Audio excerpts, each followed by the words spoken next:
Our show being Jim White, Simon Jordan and Martin O'Neill this Monday. One of the results, standout results in a weekend of shock results. This maybe not so much of a shock result, but I certainly didn't think they'd win and win as well as they did. Newcastle United beating Tottenham by 4-0. Various questions being asked regards Ange and the way Tottenham go about it. Is it in danger of becoming a season of style over substance for Tottenham? Certainly Ange, as always, didn't mess around with his words post-match.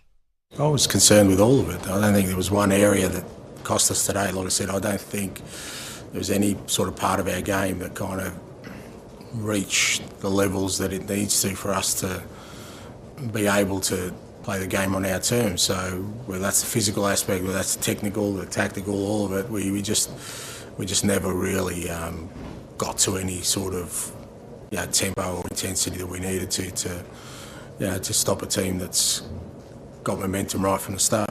Samuel, what is your take on that, actually? We speak about Postecoglou quite a lot, but do you think it is becoming a season of style over substance for Spurs? No, not really. I think he's trying to infuse and seed a culture into Tottenham about the way that he wants them to play, his expectations of their outlook. He talks repeatedly about the top four not being a ceiling for him, which may be a coded message to Daniel Levy about more support. It may just be an indication of his ambitions that he expects to win things and wants to win things and doesn't take an accountancy position of the top four gets me £50 million for the ownership model or whatever it does by getting into the Premier League. I mean, I was surprised at how poor they were on Saturday after the first 20 minutes, half an hour, because I thought they were really, really poor. But no, I think it tells you that the man's got a belief system, and what he's trying to do is engender the club with that. That's why he made these silly comments after the Chelsea game that I'd play that high line if I had 5 players. Because he doesn't mean that. What he means is I want this culture embedded in these players that we play a certain way. So then once we've learnt that, then we can pivot and play other ways at the same time. Yeah. I mean, when you look at it, Martin, 2nd and 4th round cup exits for Tottenham might miss out on the Champions League places. Where is your head with them? Well, I think that if they make it to the Champions League, if they finish 4th and make it, then I think it's been a really excellent season. Yeah, it's not you've lost Harry Kane, you've a new manager coming in, wanting to, as Simon mentions, get a different style of play or previous managers, and I would think that if you were to ask a Tottenham fan even today, I think there would be 2 things about it. One, they would be generally delighted with the way the side play. For a start, it's more exciting, it's more of those things. But would there be a disappointment now if they didn't make it into the top 4, having been there for all of the season? Fine, but I still don't think if they didn't make it, I still don't think that that Tottenham fans will be chanting, "Oh, we're disillusioned by things." They won't. The next season will be a different one, and I think that's where Ange is talking about. It's the next season coming along. Now, he doesn't want to be. I don't think he wants to be tarred with this idea that if they finish in 4th, then the next season we're going all out for the league.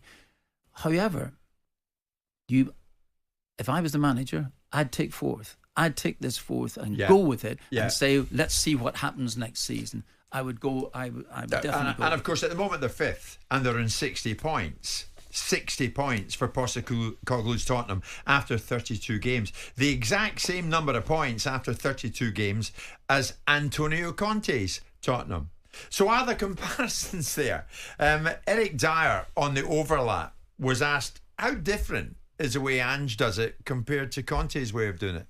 He really doesn't do barely any tactical work. What he does is every single training drill from Monday to Friday is drawn up to represent the way that he wants to play. Conte, I could do it. I could do it blind, But obviously, that was a lot of tactical work from Monday to Friday. A lot of tactical work. A lot of 10v0 and walking and walkthroughs and that kind of thing. But you were so well drilled. It would be ingrained in you. That was Eric Dyer. Martin, what do you make of that? Interestingly, he says Postecoglou really doesn't do any tactical work. Well, I think that that was something that was aimed at myself a way back some time ago when I was at Leicester City. The answer is this, that... What, did you not do tactical work? We do tactical work. I remember somebody saying, well, we didn't practice set pieces. Yes, we did practice set pieces. You know, you can get carried away with these things. You know, there's myths grow up about it. You do set pieces at the start of the season. The great thing about it is this here, that I instilled into players what I wanted from the set pieces. First of all, you need a really good delivery, which we had in Stevie Guppy for a start at Leicester. Secondly, you needed players who could head the ball and who wanted to head the ball. And not only did they want to head it defensively, they wanted to head it into the opposition net. And that's why we were so good at them. Really so good. I didn't have to go out every single Thursday and Friday and do it because I knew what the players would do. So that's number one. So, but Postecoglou, and he might not do those things, but he must be infusing some style of play into the side because everybody's liking it. That's it. And it's your whole persona as much as anything else. He's talking about two different styles there. Conte he's a serial winner at the end of the day. So, you know, if he's doing certain things, then okay, we'll go with that. It's a different style. So what the point I'm trying to make is this, that eventually it's the personality of the manager that oversees everything. Brian Clough, one of the greatest managers of all time, and the conversation to be the greatest in terms of what he did. Brian Clough did not do any tactics at all. He didn't. We didn't see him from Monday to Friday at the end of the day. But his whole personality, you knew when you stepped onto that field what he expected you to do. This is the point. Every single week, message didn't change. Simple. We had, well, none of us were Einstein anyway, so we couldn't have taken on any more than three particular points, instructions. So at the end of the day, but that's all he gave us. Simple stuff at the end of the day. And this is the whole point. And we only ended up winning the league and 2 European Cups. So I think he's the manager's, I think his whole Clough's personality and his whole persona pervaded the football club. Yeah. And it didn't matter. You knew what to do. You knew exactly what to do during the course of the game because he made it. And let me put it, the final point.